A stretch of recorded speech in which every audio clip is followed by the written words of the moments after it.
In the traditional motion picture story, the villains are usually defeated. The ending is a happy one. I can make no such promise for the picture you're about to watch.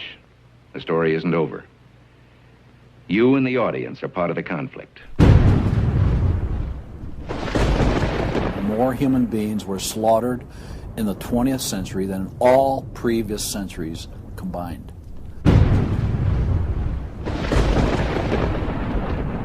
We're talking a congressional record, 135 million dead. Their entire purpose was to detach our culture from any moral anchors whatsoever.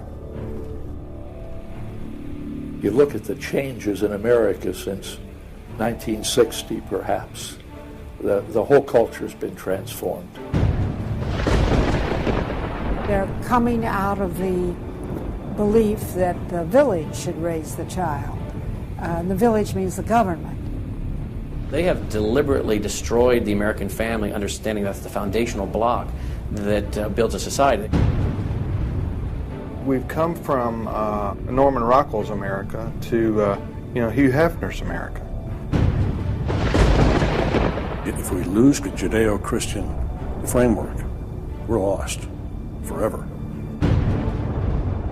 The left wants you to think that the cultural changes that have taken place in America since the 1960s have done nothing but progress us forward toward a brave new world.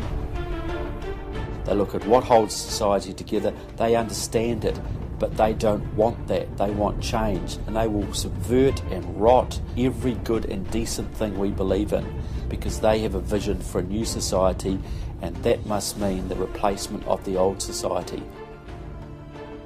This film will show that the brave new world they seek is nothing more than the failed policies and ideologies of the communism that enslaved over 1/3 of the world's population during the 20th century.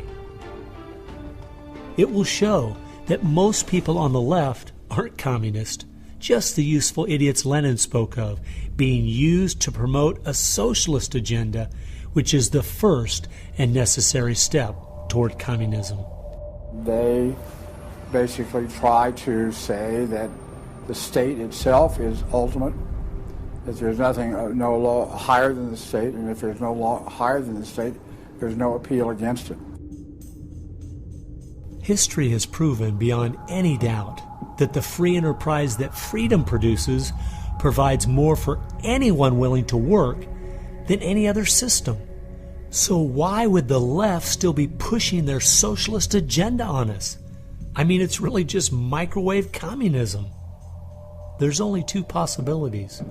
They're either ignorant or they're evil. From my investigation over the last 2 years into what has caused America's drastic decline, I'm sorry to say the left won't be able to use the ignorant card. They've left too much evidence of their agenda in their books, articles, and speeches.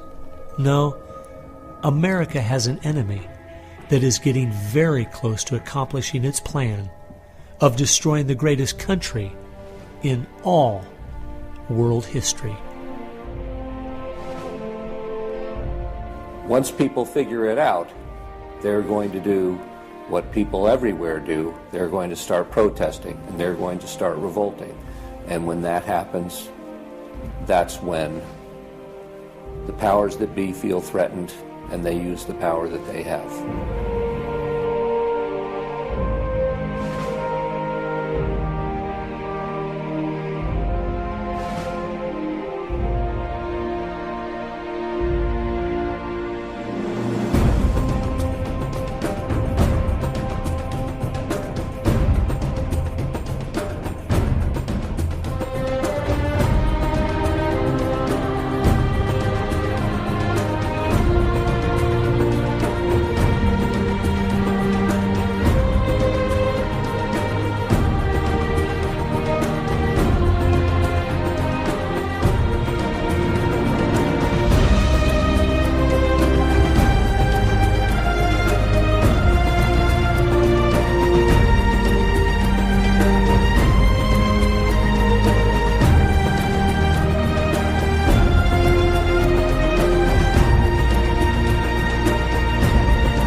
This story really begins for me back in the summer of 1992.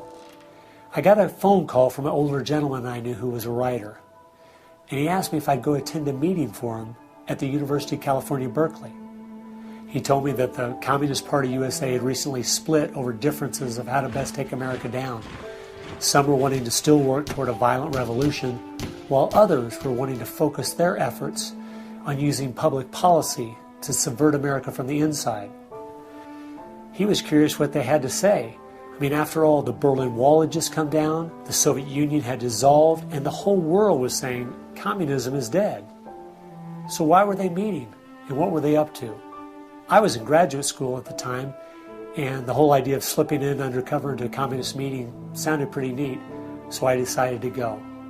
The first surprise I had was when I walked into the auditorium. I was expecting it to be filled with college radicals, but instead it was 50, 60, and 70-year-olds, grandparents, professionally dressed with briefcases, and I realized this might be a little more serious than I thought. As the weekend unfolded, I listened carefully as they outlined their plan and agenda and how they were going to infiltrate the institutions of America to influence us in the direction they wanted us to go. To destroy our families, they wanted to promote cohabitation instead of marriage. They wanted to try to get children away into government programs at the earliest age possible. And they also said they'd like to get behind the feminist movement because they felt it had been very successful in making women discontent with marriage and motherhood. To destroy business, they wanted to get behind the environmental movement. And in 1992, the environmental movement was very modest, but they thought it was the only vehicle capable of creating enough regulation and red tape to discourage business growth. And finally, to destroy our culture of religion and morality, they said, if we can get Americans to accept homosexuality, they thought it would begin to extinguish our traditional moral values Americans held. I remember thinking at the time, this plan doesn't seem very realistic. It's not something I'll need to worry about in my lifetime. It was 15 years later, I was appointed by the governor to be a state representative in the legislature. I'd only lived in my district for 2 years, so I thought it'd be a good idea if I wrote a monthly letter to the editor. Each month I wrote on a different topic. In January 2008, as I was contemplating what to write my letter on, I thought back to the meeting in 1992, and I thought of the goals they'd outlined and where America was today, and I couldn't believe how successful they had been. Our families were totally disintegrating. The environmental movement had become the most powerful force for destroying our free markets, and hate crimes legislation was being considered in Washington, D.C. that made it a crime to even say anything against the homosexual movement. I realized people needed to know what was going on. After I wrote this letter, within days, people were protesting at the Capitol. It was the feature story on the evening news. Controversial comments have state legislators buzzing tonight. After a freshman lawmaker alleges the communist agenda has infiltrated mainstream America. It's the big story, live at 6. And over 40 letters to the editor had been printed in response to what I'd said.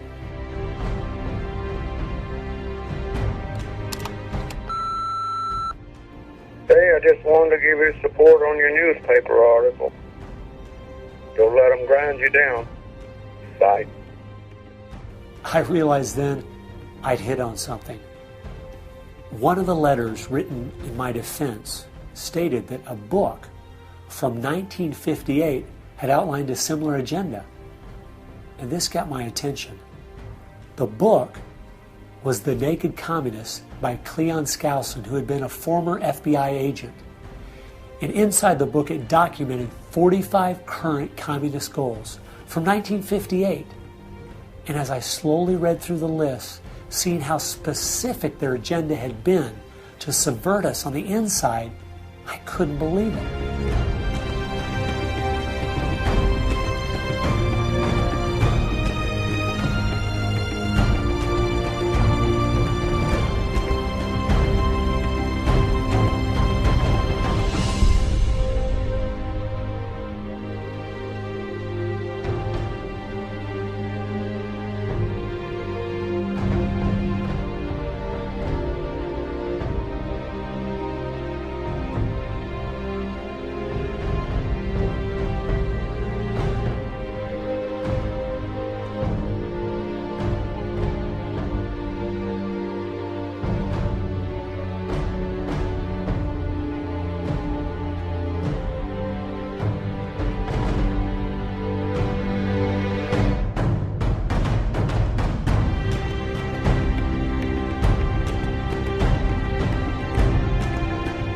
they'd accomplished almost every single one of them, and nobody seemed to be noticing.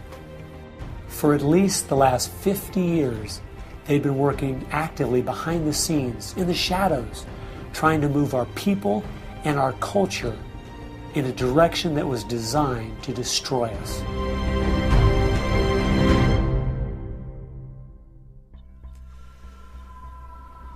Someone needed to find out the truth of what had happened to our country. Could all of these very specific goals have been accomplished by accident? Or was there something there, under the surface, intentionally rotting away America's culture? I decided to go and get the facts from some of my favorite writers and speakers around the country. These are a few of the questions I asked them.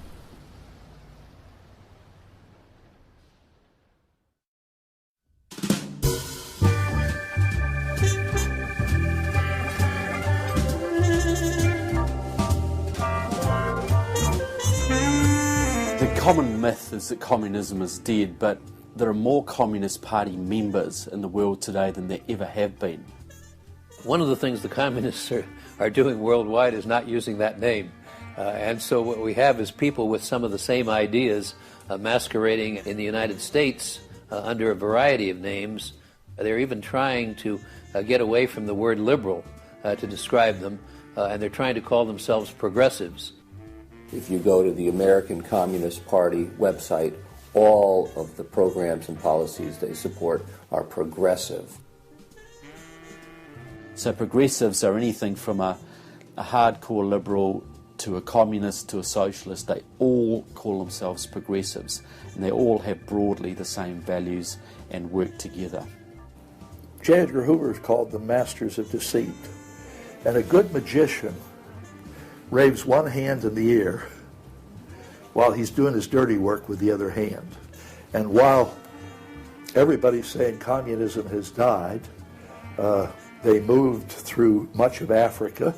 Communism is resurgent in South Africa. Into South and Central America.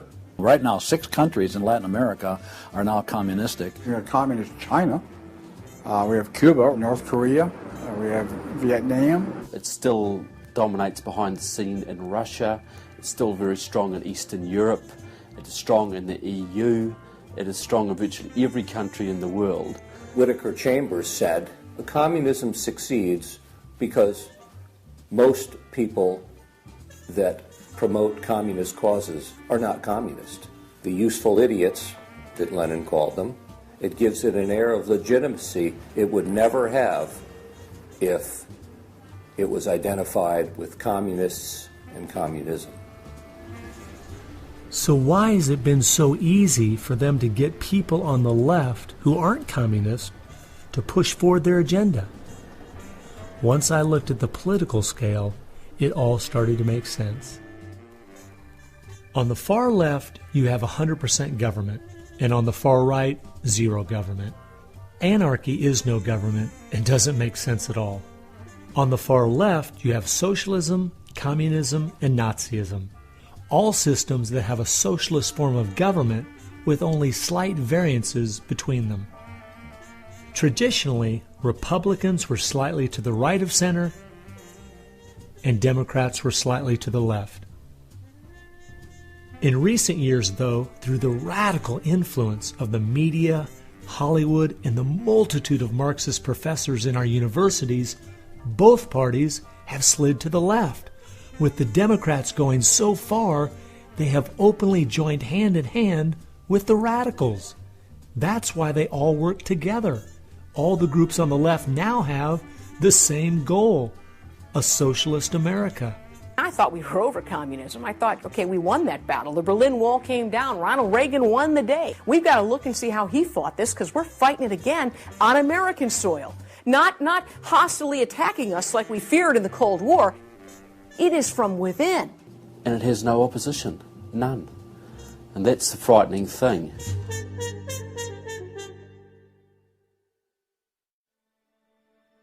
I think it's pretty clear to see communism isn't dead.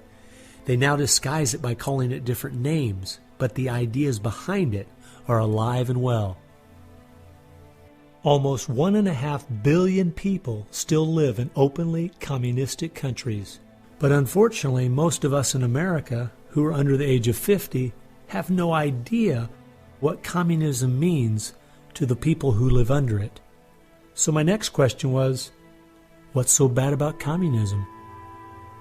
Communism is so evil. It's a completely tyrannical system. The whole history of communism is one of mass murder. Tens of millions of people brutally murdered by the communists. The mass murder of more people in times of peace in all the wars of history combined. Each of those countries where they have taken control, millions have been murdered. When you're asking for what is the legacy of Marxism, it is the greatest killing machine in all of human history. We're talking congressional record, 135 million dead due to communism. I think the real number is probably, when you add in abortions, over 500 million. The rulers lived rather well, and at the same time you had all kinds of people who were enslaved, put in prison, oppressed, so you had really the opposite of what they claimed was going to be the result of their revolutionary activities. You would think that if the 20th century was the most murderous of centuries, everyone would say, let's find out why. And the truth is, you can't even ask the question. It is verboten to ask the question because the ideas that brought about that mass murder are still being taught in our public schools today. I think one of the reasons this has happened is because there's so much confusion surrounding the word communism. Technically speaking, communism is simply the final phase and goal of socialism. And socialism is best described by two words: big government. Government controls almost everything, and they use this power to take things by force from one person and give it to another. The liberals in America sincerely believe that this isn't evil at all. It is what will finally make things fair and just. There's only one problem that pulls some of us away from this wonderful utopian vision: history. From history we see that whether it was Hitler's National Socialism or Stalin's Soviet Socialism, socialism by whatever name and in all its forms is the ultimate evil. Sooner or later, it destroys everything in its path: law, morality, family, prosperity, productivity, education, incentive, and finally life itself. The problem with socialism is that it creates the conditions for a Stalin or a Hitler to come to power.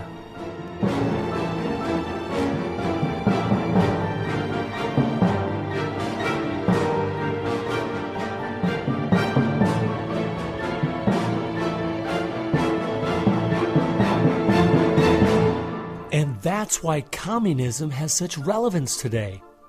It's the final destination on the road we're traveling.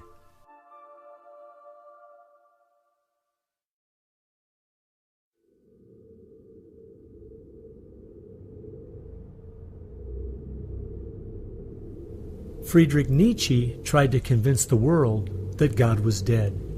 Charles Darwin tried to prove that humans are simply part of the animal kingdom.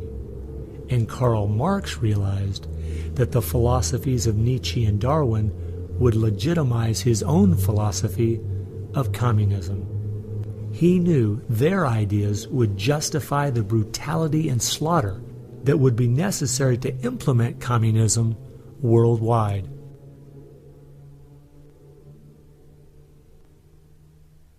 It was in March of 1883, Karl Marx, the father of modern-day communism, died. The assumption that communism would die with him was a logical one, since only 9 people attended his funeral. In October of that same year in London, England, a group was forming called the Fabian Socialist Society. The Fabian Socialists decided that they were going to socialize the world incrementally. They called it socialism by evolution instead of Marxist socialism by revolution. It always worked in tandem with the communists. Some Fabians were also communist. There was a bit of interchange of membership. The Fabian socialists are slowly but surely bringing about the socialization of the world. Europe is pretty well done. They are now working in Latin America. Latin America is not just socialistic in many countries. They're all already Marxist. You have hardcore Marxists in Venezuela, in Nicaragua. El Salvador just went communistic, and of course Fidel is sitting right there laughing at this whole thing. And we haven't even figured this thing out yet. We don't even know there's a red plague coming up to meet us. We think that we're just going to watch the cartoons on Saturday morning and everything will be fine. They had a lot to do with bad stuff happening. There are two things I found that gave me a good idea where the Fabians were really coming from. First of all, their symbol was a wolf in sheep's clothing. And secondly, George Bernard Shaw, who was a leader in the Fabians for almost 50 years, said, quote, "I am a communist, but not a member of the Communist Party. Stalin is a first-rate Fabian. I am one of the founders of Fabianism, and as such, very friendly to Russia," unquote. Fabians eventually begat the Students for a Democratic Society, which begat the Weather Underground, which begat basically the social changes that have happened in America in the last 40 years. Many of the SDS members from the 1960s still have an incredible influence on the direction our country is heading. One is the Reverend Jim Wallace, who was president of SDS when he was a student at Michigan State University. And yet today, he is the spiritual advisor to the President of the United States. They've been friends for many years. They go back to Chicago and the Chicago politics crowd. And during the Vietnam War, he was rooting for the Viet Cong to beat the United States Army. And when they did, he just couldn't believe it. He said it was one of the happiest days in his life. And another leader in the Students for a Democratic Society and founder of the Weather Underground is William Ayers, who has been a longtime friend and neighbor of President Obama. It came out in 2009 that Obama's book, Dreams from My Father, was even written by Ayers. So the influence from the Fabian Socialist Society goes right into the White House.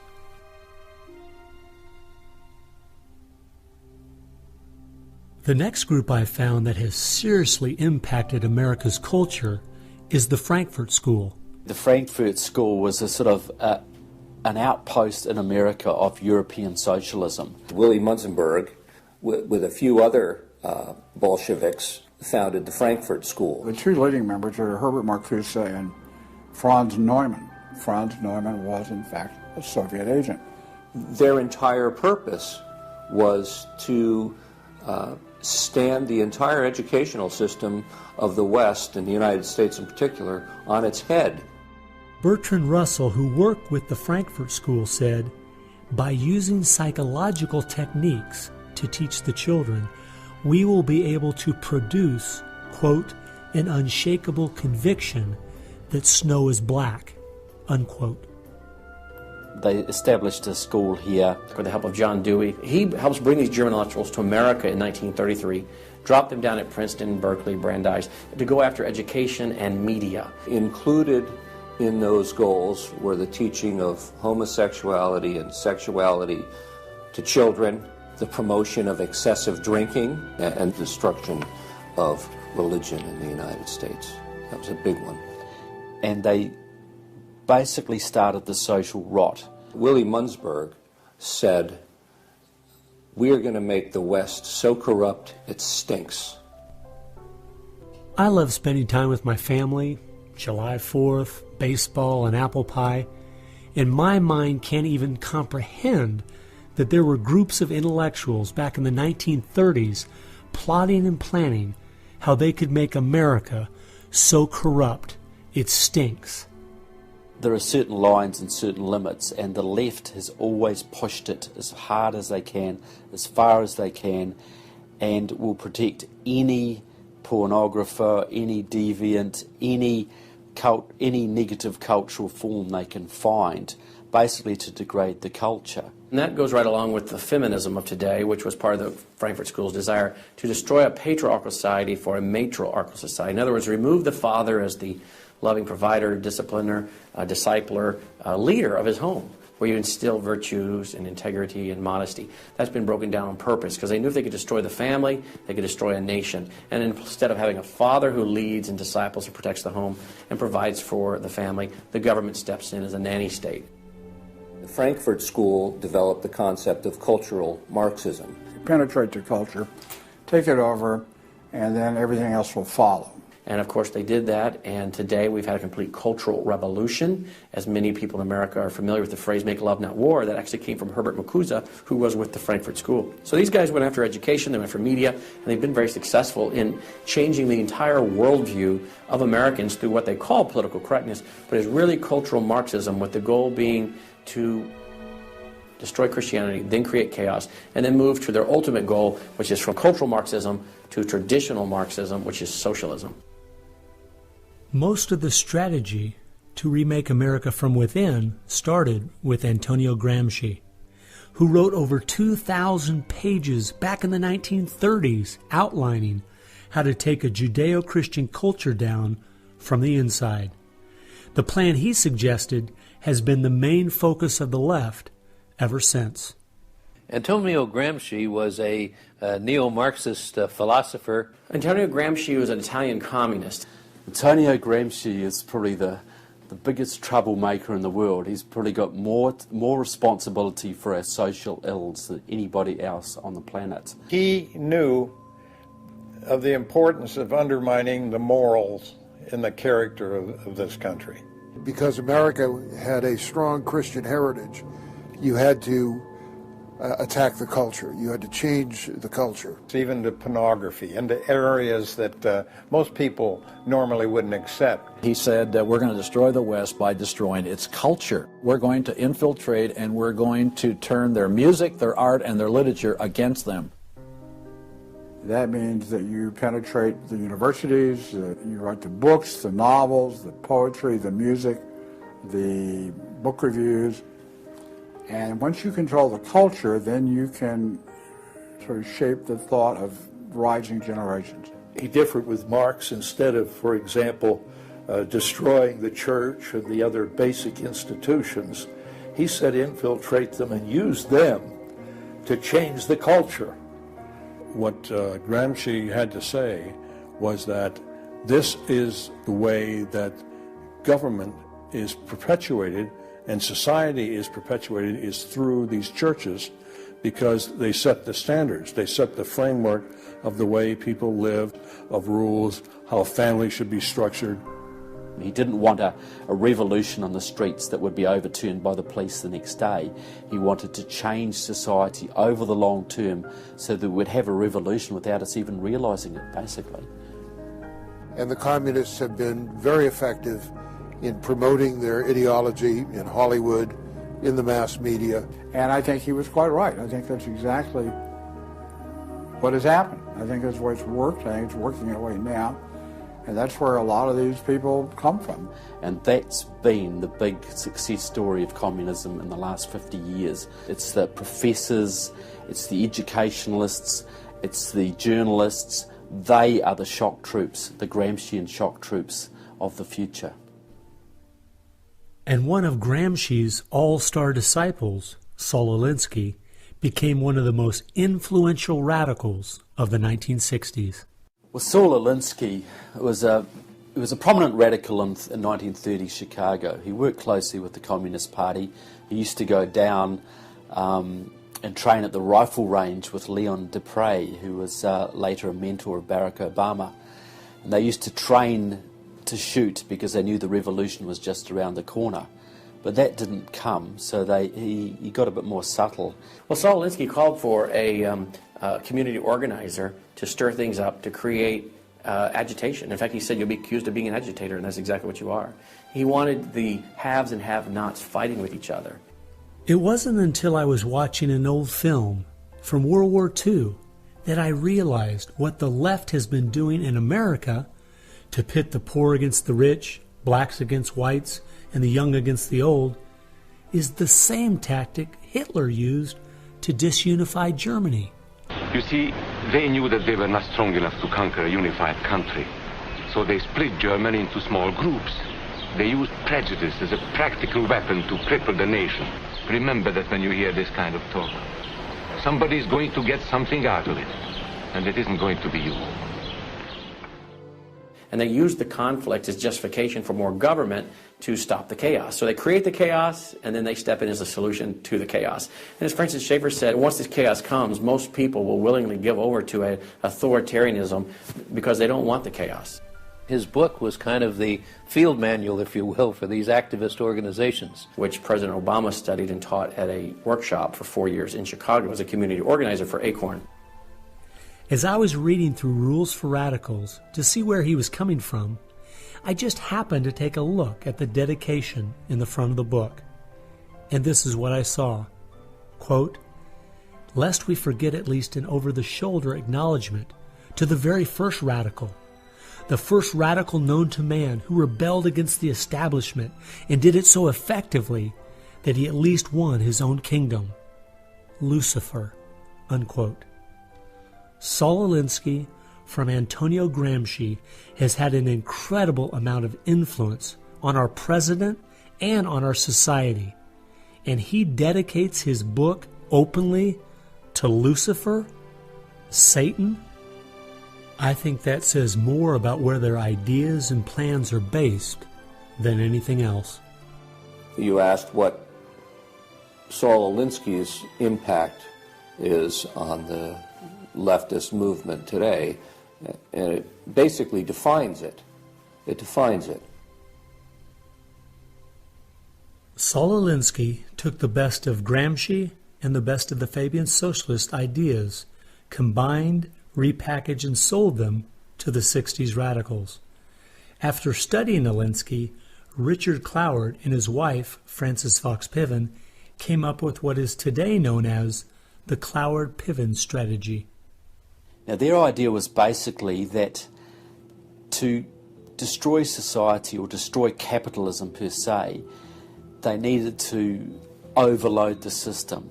The idea was to get everybody you possibly could on welfare, to get everybody you possibly could basically milking the system in some way or another. It was called the crisis strategy, and it became very well known by activists and radicals in the 60s. They published an article in the May 1966 issue of Nation magazine called The Weight of the Poor, in which they outlined their strategy. Rathke read that article, and Rathke ended up starting what we now know today as ACORN, and of course Cloward and Piven had been studying Saul Alinsky. So Antonio Gramsci gives us Saul Alinsky. Saul Alinsky gives us the Cloward-Piven strategy, this husband and wife that said, hey, let's collapse the American economy by implementing so many entitlements, so much of a welfare state at collapse. Rathke studied the Cloward-Piven strategy. He starts ACORN. And of course, ACORN gave us Obama.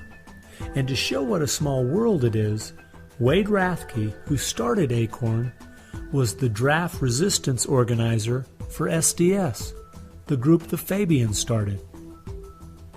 They've used that strategy ever since to expand voting rolls, to expand welfare rolls wherever they can, basically just to overload the system, to increase the tax burden on the middle class, and basically bring capitalism one step closer to destruction. I guess we shouldn't be surprised that we still have open borders, that so many people are dependent on the government, and that the left keeps pushing these programs when all they've done is tear apart the black families in America and create generational cycles of poverty. The last group that has worked alongside the Fabians and the Frankfurt School using Gramsci's approach is the Communist Party USA. Probably the most important book on this subject is called Towards Soviet America by William Z. Foster. William Z. Foster was the head of the Communist Party himself. He ran for the President of the United States in 1932, but in the book, Towards Soviet America, he literally lays out chapter by chapter by chapter what is entailed to bring about a USSA, not just a USSR. Two of the movements they started in America have played a significant role in tearing apart our families, in breaking down our morality. Betty Friedan is credited with really starting the feminist movement in this country. The purpose really was to attack full-time homemakers, to get them out of the home, to make them think they live dreary lives, to make women feel they are victims. It's the science of victimology. And that is so unfortunate, because the American woman is the most fortunate class of people who ever lived on the face of the earth. And to try to tell them that they are victims of an oppressive, unjust patriarchy is just a grievous lie. But unfortunately, they are teaching young women that and have been doing it for many years. While Betty Friedan was pushing her book, Feminine Mystique, she implied that she was coming from the point of being a frustrated housewife herself and just wanted to be a help to other women. But later, in the 1990s, it came out she was in fact a radical propagandist for the Communist Party and a staunch supporter of Stalin. So when she had described the American family as, quote, a comfortable concentration camp, unquote, it wasn't because of her experience at home. It was because she was just doing her part to dismantle our families. I'm a student of communism, and the communists set up various groups and various societies. Their society that they set up to promote homosexuality in this country was called the Mattachine Society. And it was founded by Henry Hay, a leading member of the Communist Party. So since I was studying communism and teaching on the issue of communism, you just follow leads, and all of a sudden you realize, what is this Mattachine? I've never heard of this Mattachine Society. Well, it was Henry Hay's organization set up to infiltrate the culture of the United States to make homosexuality normal. It's always been a movement dominated by the left. It's all these so-called isms. You will find there's a communist or a socialist behind every one of them, and you'll always see their targets. It's basically the traditional family unit. The war is still against the family. If you go back to the Communist Manifesto and read Karl Marx carefully, the war is against what they called the bourgeois family, which was really the biblical family, father, mother, and child. They want to plow through marriage. They want to change the very definition and meaning of marriage, because their open door to engineering society in this utopian way is blocked by the very values of our Christian civilization that's taught through marriage. And so the left just has got to destroy the family, because if there's any one thing that will prevent the left from carrying out its agenda, it's healthy and strong nuclear families. And so from the Fabian Socialist Society to the Frankfurt School to Antonio Gramsci and the Communist Party USA, from these four you will find connections to almost every left-leaning person and organization in America. Their influence has been incredible.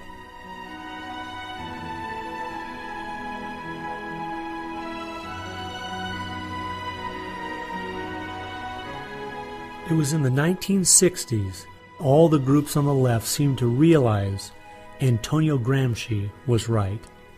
In a Judeo-Christian society, you will never be able to persuade people to rise up in a Marxist revolution and start killing each other off. The only way to take the culture down is through penetrating the institutions of influence to change the people from within.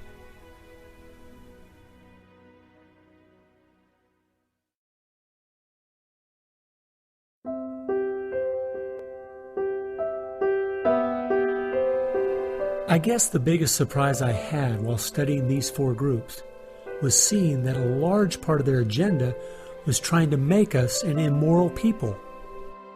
The communists knew in the 1930s and since that time And the leftists know today that if you can break down the cultural traditions, the basic rules of morality, then it's much easier to move people in different directions that are counter to the good of society.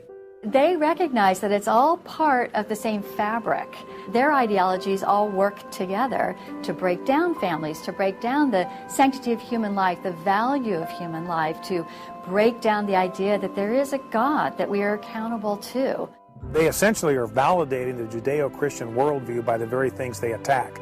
Because in their effort to destroy our culture, they know that they have to go after the very things that the Judeo-Christian tradition honors and values. Morality, belief in God, faith, the importance of family, the sanctity of life, the sanctity of marriage. It's amazing our enemies could see our morality was our greatest strength. And yet so many Americans don't seem to get it. Morality is simply having the character to do what you should do instead of what you have the freedom to do. And that's the only way freedom works. A people cannot be given freedom without morality, or they will self-destruct. And that's what we see happening in America today. The bottom line is freedom and free enterprise are simply fruit on the tree of morality. Our founding fathers clearly understood this principle, and so do our enemies.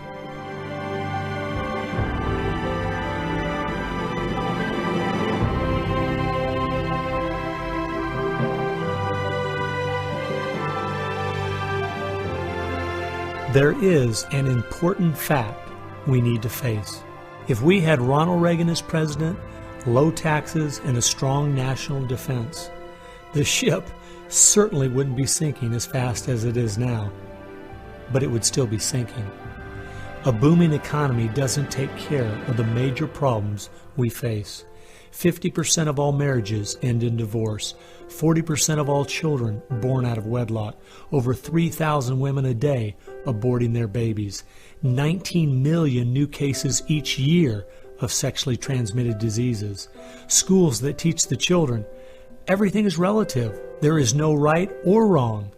And the list goes on and on.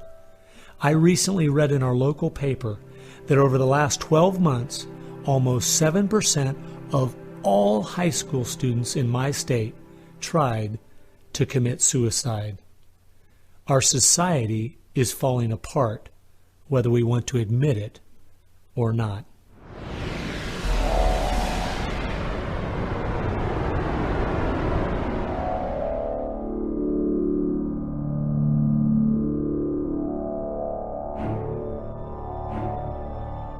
Karl Marx had the insight to see that dethroning God and destroying capitalism went hand in hand. As you attempt to dethrone God by erasing the morality in a society and destroying his institutions, the family and the church, you are destroying capitalism. Because as the families fall apart and the church loses its influence, society starts to crumble. And then government has to expand to pick up the pieces. The question, as Whittaker Chambers put it, was God or man? God or man? Karl Marx was an atheist. Marx's philosophy was that people existed for the benefit of the state. What Marxism did and does, and all the other isms of the modern era, is to try to dethrone God by deifying man. You have to discredit God. He's your competition. The 20th century ushered in several ideologies that sought to devalue God and elevate man. Communism, relativism, humanism, they all deny that there's a God, and they claim that by doing so they're really elevating man. But if you look at how each of those philosophies end up working out in real life, there are always some classes of human beings that don't deserve the same value or rights as anyone else. To turn it around, to believe in freedom, the way we have been raised, you have to believe that there's something precious about every human person. And of course that's from the Bible. Imago Dei, we are all created in the image of God. Therefore, Every human being is entitled to respect and dignity and freedom, and that is distinctive to biblical religion. You don't find anywhere else. Almost all the ideas that have made America such a unique and great country our founding fathers got straight out of the Bible. I guess that's why the left only has a problem with one religion, biblical Christianity.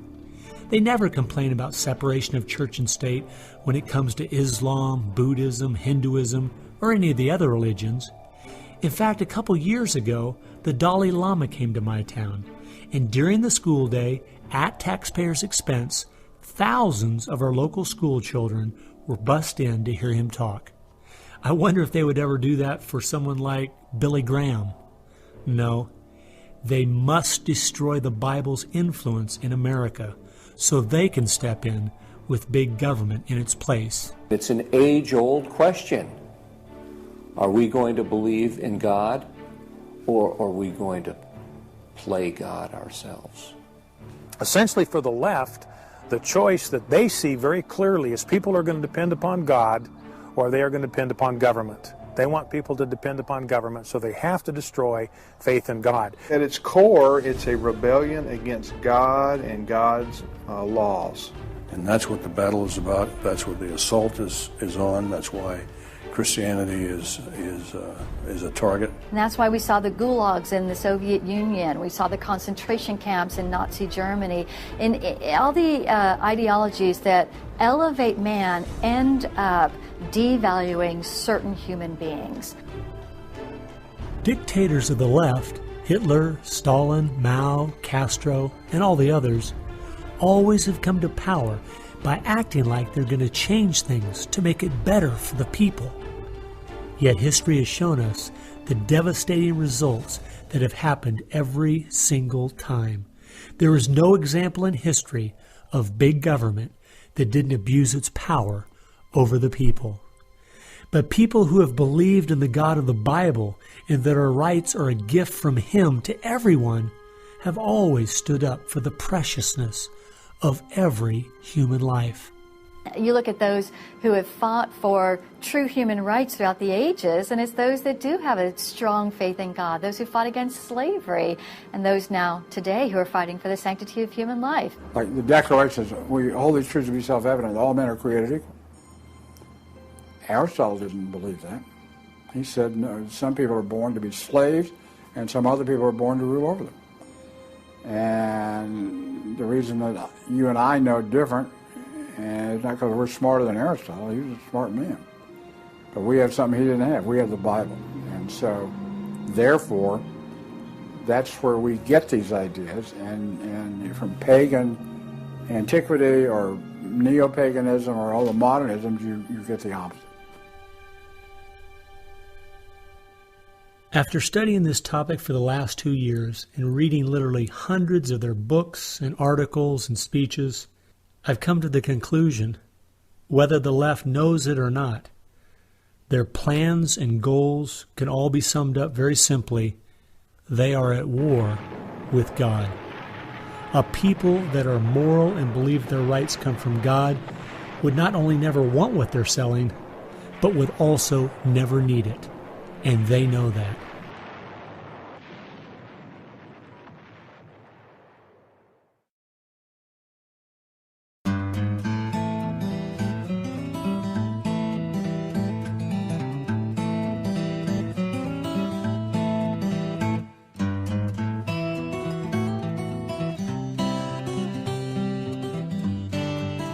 It's obvious if you're trying to subvert a country, you want to control the news. You want to control public opinion. A lot of people realize, well, there's a biased media, and most people know that. Even the Washington Post admitted it. Yeah, we were biased for Obama, so what? And when you enter into the equation, so what?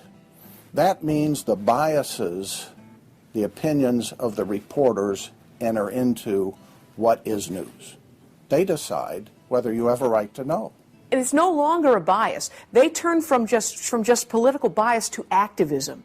They go to the places that influence, or I should say, where they can have leverage. Generations of journalists have been trained to interpret events, interpret the news, not report the facts, interpret the news. They do not deal in facts because facts aren't effective for them. They have very few facts on their side.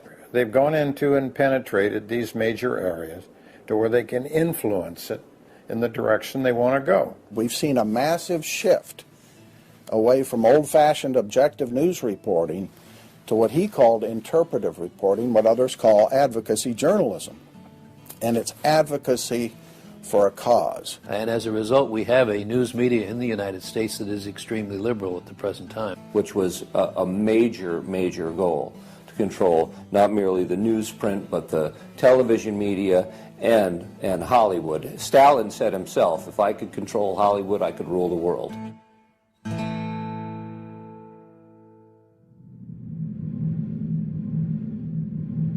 Children are always the first targets of anybody trying to bring down a system.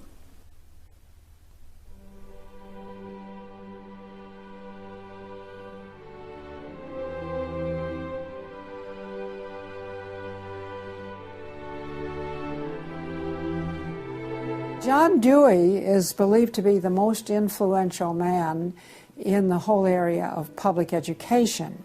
He went to Russia in 1928 to help study the Karl Marx way of education and bring it back to America. Dewey was an atheist. He was a socialist, a humanist. He was part of the Socialist Society in America, helped found that. What he believed in was that education should socialize the child to make him a willing tool of the state. It might be surprising to some that the man who is still idolized as the father of public education in America is the very man who did everything in his power to dumb down our children so that they would willingly accept his vision of a socialist America. It started with Dewey in the early 1900s. It expanded, really expanded since the 1960s. The hard left gets control of the teachers' unions and the training colleges. If you've got those two institutions, you can pretty much dictate all educational policy. The people who were demonstrating against our country and against our government in the 1960s have now become tenured professors in the universities. So they're the ones who are writing the textbooks, teaching the teachers, running the teachers' colleges. And it's self-perpetuating, because once you have the universities, then you train more cadres and more and more and more. And they discovered that they could do more to remake our country by going into the schools than they could by throwing bombs. I believe the average patriotic American underestimates the importance and influence education has on their children. That's how the large majority we had in 1980 to elect Ronald Reagan in a landslide has been lost. It's not because the other side has had lots of children. No, they're aborting theirs. But instead they are capturing ours through the propaganda they teach them, 7 hours a day for 13 years, and even longer if they attend college. We are losing most of our children to the other side because of the anti-American, anti-God, and anti-free enterprise rhetoric they are filled with in the government schools. Government schools are not teaching basic reasoning processes. They're not teaching logic. They're not teaching actual data of history and science and mathematics. And if your education is rather limited, then you're inclined to believe that government can be the solution to your problems. When you look at the desks in the schoolroom, you'll find 4 together, or maybe a table, they sit around a table. Independent desks are very rare in most classrooms because they don't want to promote the self-sufficiency, independence mindset. You go back to William Z. Foster in his book, Towards Soviet America, you will see how he has a whole chapter there on how we have to supplant education in this country and ultimately force every student to attend public school. That's the other thing. I hope the homeschoolers catch on to this. The homeschoolers and the Christian day school movement are going to have some very rough times ahead of them because the public school crowd cannot afford to have any competition. And they're being given plenty of competition by the homeschoolers right now. You see the effects of that lowered educational standards. There's no more studying of the classics or studying of the civics or, you know, how the US Constitution was formed. It's all progressive education. It's all based on the identity politics, the isms, the current trendy isms, environmentalism, racism. They're training them for the collective, and a collective mindset and a dependency mindset. And it seems that they, again, want to have people be uneducated, so then they do become wards of the state. They're dependent on the government to provide everything for them. It's under 10% of kids believe that there is an absolute right and an absolute wrong. And why are we surprised? We've sent our kids into this government system that indoctrinates them, that teaches them about tolerance and diversity and multiculturalism, and not about reading, writing, and arithmetic, not about what our founding fathers had to say. It's consequences. Few would argue that the education the children are receiving in the public schools is pathetic at best. But with the amount of tax dollars we spend each year, over twice as much as it would cost to send the students to private school, why do we allow this to continue? The group that my investigation led me to, that seems dedicated to making sure the children don't get a good education, was a real shocker. The schools are pretty much controlled by the Teachers Union, the National Education Association. If you look at their platform and goals, you would think they were a socialist or almost communistic organization. They are for the entire feminist agenda, starting with abortion on demand, tax-funded abortions. They're for the whole gay rights agenda. They're for the whole globalism agenda. They are extremely anti-parent. It is an effort to get the children to abandon the values of their parents. National Education Association has no patience, tolerance, or use for traditional teachers. They're looking for people who want to be agents of change. They want to throw out all the lessons of history. And really it's an attempt to then impose their own views and ideas onto people, get them to act as activists. If you control those institutions, then you can control everything else. It's all public schools, all for their jobs, and they have gotten behind all of the radical kinds of curriculum that's being introduced. They're for it 100%. They've had a tremendous effect on public education. It's not positive. We also see immorality being promoted through our schools. The kind of sex ed curriculum that is being used and paid for with our tax dollars would shock most parents. I think one of the main problems we face is parents naively thinking that the schools are the same today as they were when they were young.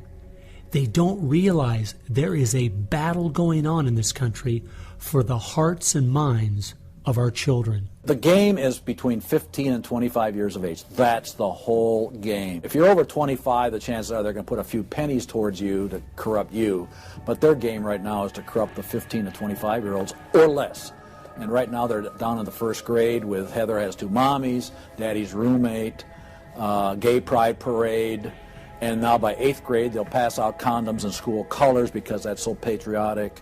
And it's perfectly obvious that you get a hold of the child early, you can change his values away from his parents' values and get him to follow you. And they're very open about saying that. The National Education Association has passed resolutions saying they want children from birth. Isn't that interesting? The Communist Manifesto also thought the state should take control of children at birth. The left has always been good at disguising their real agenda by coming up with phrases made from words we are very familiar with, but then giving them new definitions. Social justice is the current phrase of choice and is being used to teach children the failed Marxist ideas of yesteryear are what they should strive for today. We see social justice curriculum today, which is the buzzword for communism, socialism, Marxism, which Bill Ayers is teaching. It's in many of our colleges, and the social justice curriculum is being taught in high schools all over the nation. Justice is good. If you then start calling it something blank justice, then you're modifying it.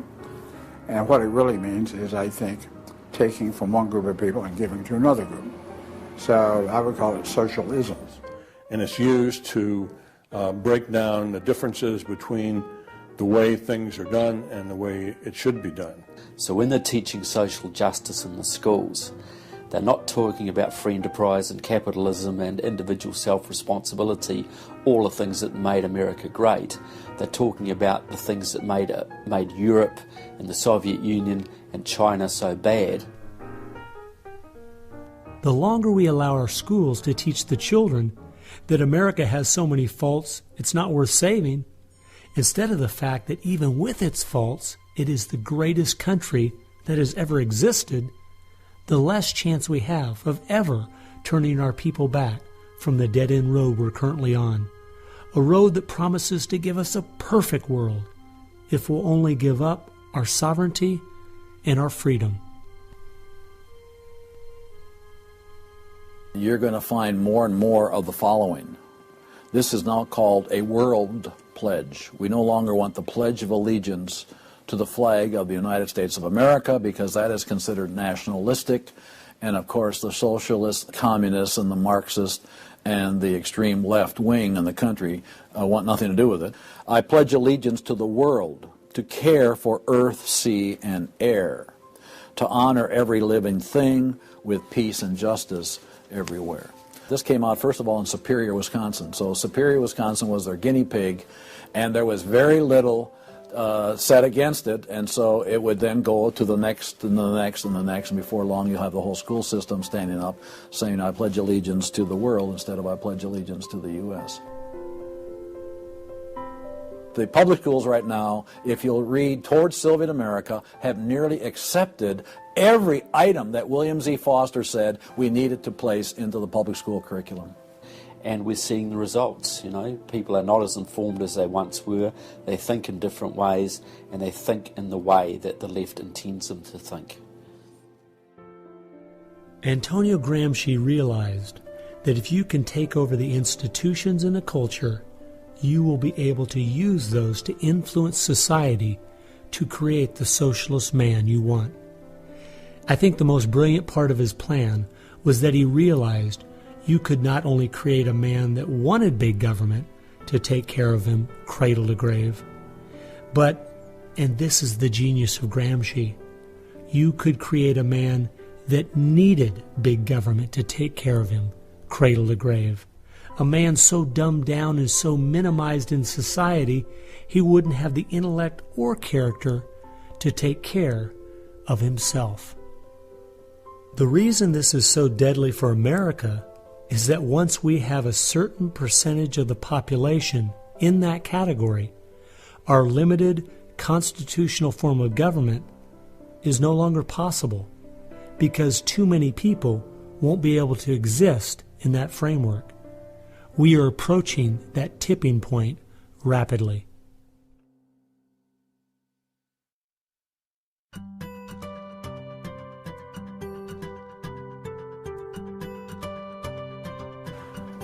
If you can persuade people that government should be in control of the distribution and use of energy, you can persuade them, or rather, you have persuaded them of the necessary and sufficient condition for government control of the most intimate aspects of our lives. One of the main thrusts of socialism these days is obviously through the environmental movement. You know, one hates to pick on Al Gore too quickly and easily, but I read the whole of his book, Earth in the Balance, Ecology and the Human Spirit, back in 1992 when it was first published. And if you know anything about the history of political philosophy You read the last chapter in that called A Global Marshall Plan, and you understand that there is no way to implement what Al Gore was calling for in 1992 in that book except by means of totalitarian world government. Patrick Moore, who was a co-founder of Greenpeace, and he was a very dedicated environmentalist, quit Greenpeace when he realized that it had been captured by radical leftists who were intent on using the environmental movement as a vehicle to destroy capitalism. How many factories work when there's a power outage? None. You want to hurt business, you want to drive down industrial production, you just drive up the prices of energy, you just diminish its availability, and the easiest way to do that is to make people scared to death of the cheapest forms of energy, which are fossil fuels, oil, coal, natural gas, and nuclear energy. They had already made people afraid of nuclear because of irrational fears of nuclear reactor meltdowns, which were physically impossible anyway. But then they had to figure out a way to make them afraid of fossil fuels. Well, the way to do that was to say they're going to cause catastrophic global warming. So I used to think this was just one great big distraction. If they want to put their energies toward the environment, but now I see that this is now being turned around and used as a tool to further a socialist agenda. Charles Rubin, a political scientist who wrote the book The Green Crusade, has told this story extremely well. Environment comes from a French word meaning surroundings. Well, now, what is surroundings? Everything around you, right? And so, as Rubin points out, environmentalism is literally everythingism. And so, if you were a socialist, committed ideologically to the notion of government having control of everything about our lives, and you saw that you were losing the contest in terms of the creation of wealth and its distribution to capitalism, you had to find some other basis on which to promote your vision of government and to pursue its implementation. Environmentalism, or everythingism, was the perfect card. In December of 2009, when the ClimateGate scandal broke open and it became public that even the leaders of the movement knew the whole global warming idea was a farce, it wasn't them just having bad data. We as Americans knew once and for all that this movement was simply part of their agenda. It's my guess that regardless of the evidence that comes out against them, they will not let this tool they have waited the last 100 years for go to waste. A tool that gives them the absolute power and control they want, but allows them to get it under the guise of saving the planet.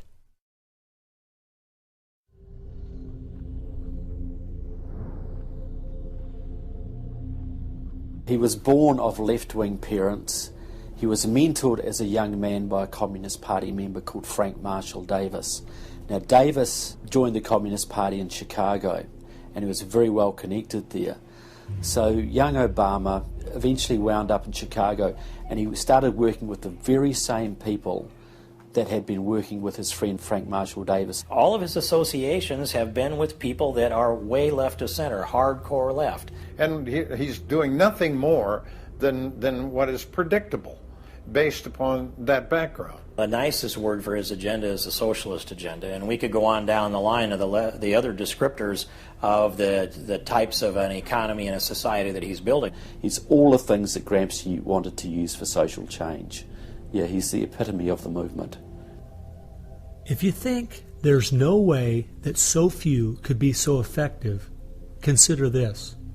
When the Communist Party USA split in 1992, the group that formed was the Committees of Correspondence, and it was their meeting I attended that summer at Berkeley. As I started researching that group, I saw that many of the same people who started or have worked with the Committees of Correspondence and its sister organizations were the same people who were involved with President Obama's campaign and administration. I found file after file on Trevor Loudon's website documenting with footnotes and photographs these connections. The radical left has been so successful they have persuaded the American people to put one of their own in the White House. Socialism and Marxism go together like Mary and Mary's little lamb. The general populace knows very little about what the socialists are up to. If you're going to find socialism, you're going to find the hardcore communists right behind it. One of the main avenues has been through what they call the Congressional Progressive Caucus. 20% of the US Congress are members of this organisation. They have chairmanships of most of the major House committees and are easily the single most powerful bloc in the US Congress. And virtually all of them are tied to either Democratic Socialists of America, the Communist Party USA, or other radical organisations. We're literally at this very time watching what's transpiring and has been going on from the Fabian socialist point of view from 1883 to the present. So these guys don't give up. And they're going at a breakneck speed because they know they've got an opportunity now to change America in a way that can never be changed back. And they're going for broke. The Bolsheviks, they're just waiting in the woods and they're just smiling like you can't believe. You just read the Communist Party USA blog and they just can't believe their good fortune. Every time they turn around, they just can't believe this is happening. They're like me. I'm a Christian conservative and I can't believe they've been so successful in doing this.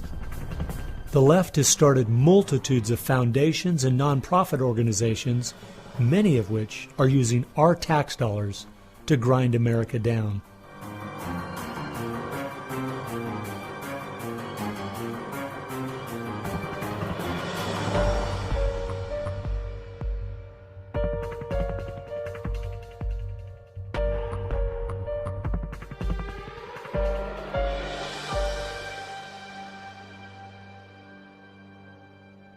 They use all kinds of patriotic words to masquerade an extreme leftist orientation, which, if anything, would enslave the people in the same kinds of things with the same kind of ultimate results as communism had. The communists will let the socialists go so far, and then ultimately the communists really turn on their fellow socialists and they wipe them out too. And their attitude, I think, is really probably pretty close. They figure, look, if these socialists betrayed their own country, the chances are, once we get in power, they'll betray us too. So they'll figure, let's just rub them out right now. And at a given point, you'll see in the history of communism that they've been very effective in rubbing out their fellow socialists who brought about their socialism before the Bolsheviks and the hardcore communists with a capital C took them over. One thing we do really have to recognize is this is a domestic enemy. This is not just people with different ideas. These are not just nice folks who have funny, silly ideas that they will eventually figure out are just not very mature. No, these people are dangerous, dangerous enemies, and they are intent on overthrowing this country and imposing the socialist system that will mean extreme hardship for the vast majority of people in this country. That's true with them constantly seeking to re-engineer society so they reach this level of utopian perfection. Where we, on the other side, we advance the idea that this is about the cause of freedom, and if it hadn't been for Jesus Christ, there never would have been a United States of America, because the inspiration for freedom drove our founding fathers. They were informed by their faith, and I believe guided by the hand of God.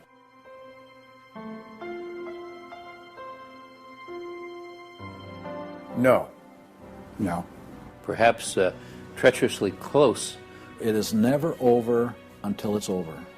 When the fat lady sings, isn't that the slogan? And when the fat lady sings, it's over. Now, she might be clearing her throat. We saw the great country of Germany in the 1920s brought to its knees. Hitler came into power and destroyed the country. We see countries like Zimbabwe in Africa, which was once a prosperous breadbasket, now just wrecked. Argentina was destroyed by the socialist Perón in the 50s. It was one of the richest countries in the world. So, no, we're not at the point of no return, but it's getting pretty late in the day. There's no time to be casual, that's for sure. We've spent too many years thinking because we have Republicans in office or the stock market is doing well that everything's okay. This is why the left has gained so much ground. It doesn't matter who's been in office. They've just continued pushing forward with their agenda. Well, I believe this is our last chance to push back.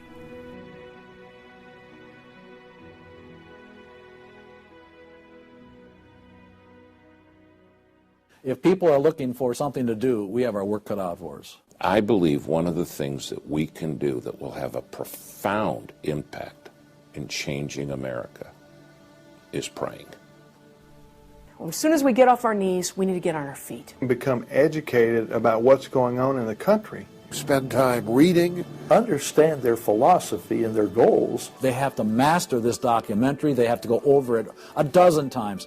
It might be having a monthly movie night with family and friends, watching one of the many great documentaries out there about what is going on in our country.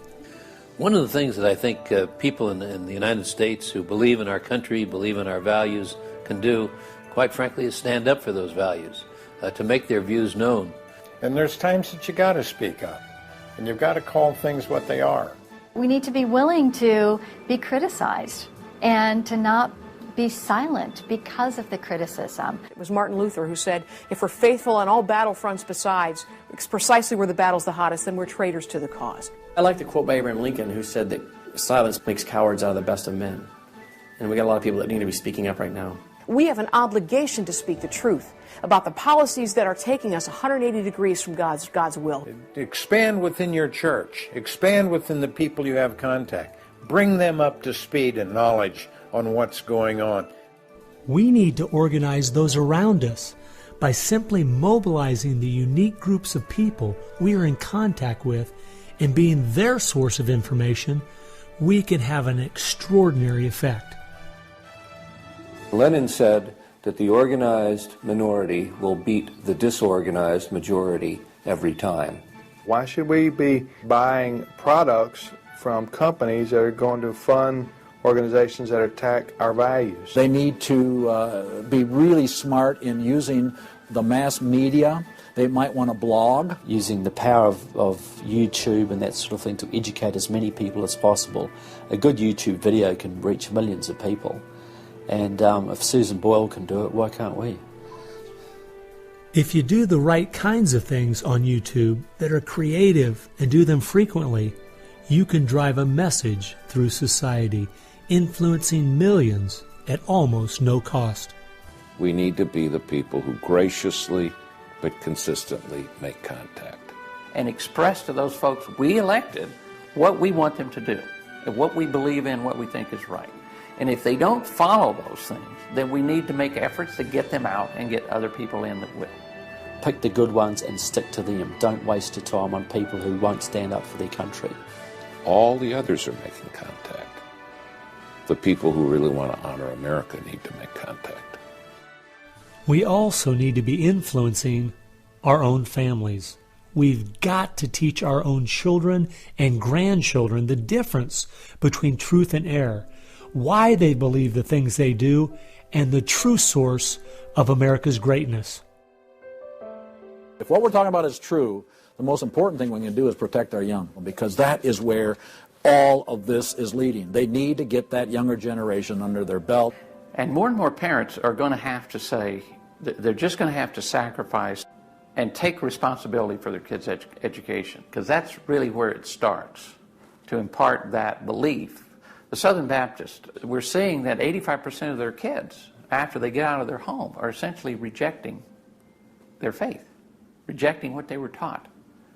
And of course, I think the reason for that is because their parents didn't have a lot of influence over them. I believe the public schools are the greatest cultural influence in this country. You homeschool your kids or get them in a Christian day school. If there is any way at all, homeschool your children.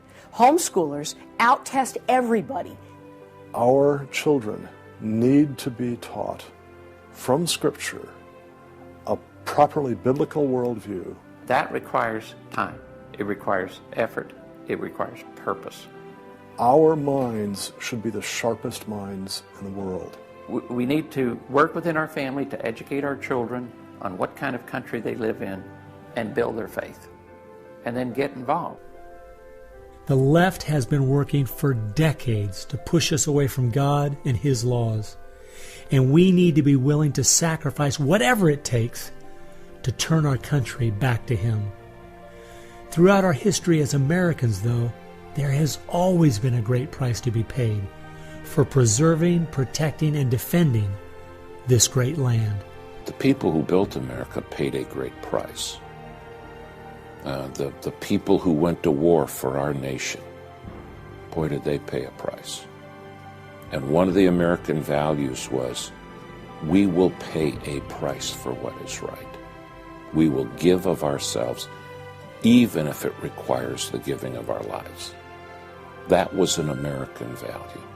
That's why it is such a heroic and honorable thing when a soldier defending us pays that price. That's like when you go to Arlington Cemetery in Washington, or the Tomb of the Unknown. You stand there and you say, this is America.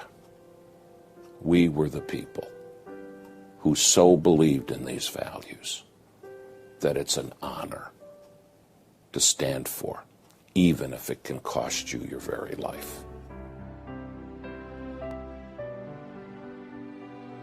One thing I think we do need to remember, though, is that as we look at those we consider to be heroes in the past, they weren't people who just went along with the status quo. They weren't people who were just saying what was accepted at that time in history. They were people who were rising up above the evil that was being committed in their culture at that time.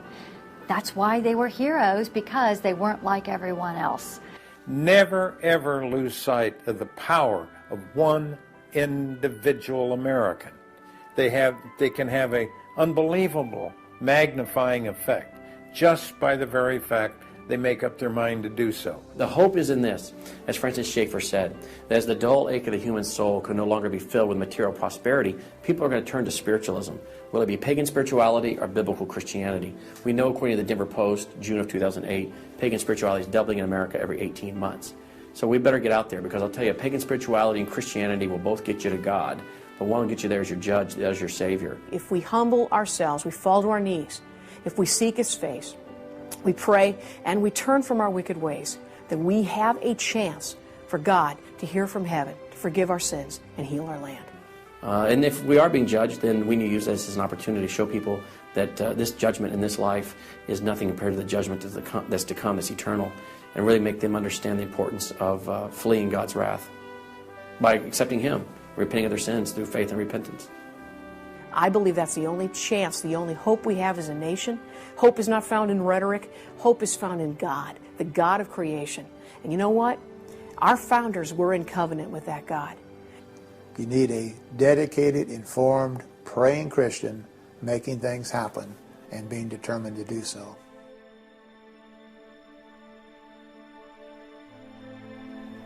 Time has only allowed me to present a fraction of what I found. The reason I called this film Agenda is because I wanted to make a clear distinction between what I was researching and all the conspiracy theories out there. The dictionary says a conspiracy is an evil plan formulated in secret by two or more persons, but an agenda is simply a list of things to be done. At every turn of my investigation, I have found agendas by people and groups of the left outlining their plan in their own words. They've been doing most of this right out in the open. Some of you might be thinking, these Marxist ideas aren't the most serious threat we face. What about militant Islam, or open borders, the national debt, or even China? Well, I agree.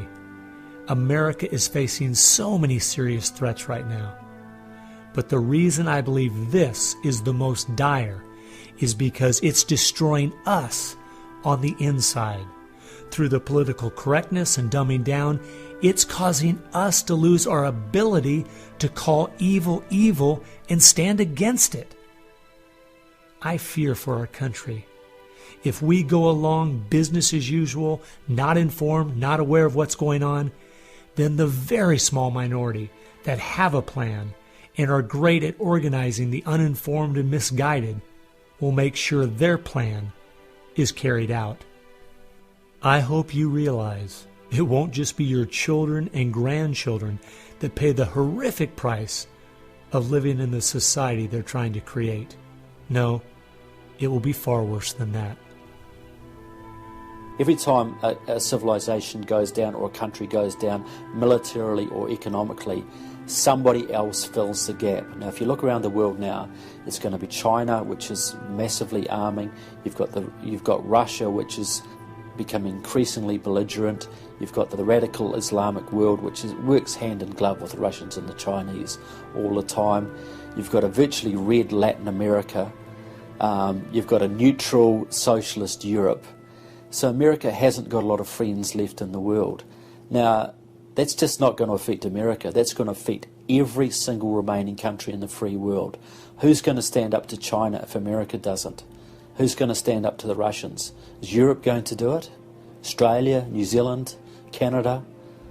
Not a chance. If America, and this is the point I think Americans need to comprehend, if America goes down economically, it will go down militarily.